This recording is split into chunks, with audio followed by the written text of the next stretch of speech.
চিত্রনায়ক ফেরদৌস আহমেদের স্ত্রী ক্যাপ্টেন তানিয়া রেজার জন্য বেঁচে গেলেন বিমানের 12 ক্রু সহ 297 যাত্রী। শনিবার বিমান বাংলাদেশ এয়ারলাইন্সের বোয়িং 787-9 ড্রিমলাইনার উড়োজাহাজ নিয়মিত ফ্লাইটে সৌদি আরব যাচ্ছিল।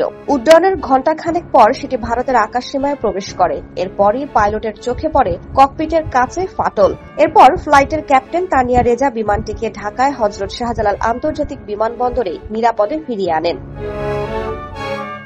বিষয়টি নিয়ে বিমান বাংলাদেশ এয়ারলাইন্সের কর্মকর্তারা জানান, বোয়িং 787-9 ড্রিমলাইনার উড়োজাহাজ অচিন পাখি ঢাকা থেকে ওড়ার আগে নিয়ম অনুযায়ী চেক করা হয়। তখন সবকিছু ঠিকঠাক পেয়েই সেটি উড্ডয়নের অনুমতি দেওয়া হয়। উড্ডয়নের ঘণ্টাখানেক পর ক্যাপ্টেন উইন্ডশিল্ডে ফাটল দেখতে পান। এরপর তিনি এয়ার ট্রাফিক কন্ট্রোলের সঙ্গে যোগাযোগ করে সেটি ঢাকায় ফেরানোর সিদ্ধান্ত নেন। পরে ওই ফ্লাইটের যাত্রীদের অন্য ফ্লাইটে গন্তব্যে পৌঁছানো হয়।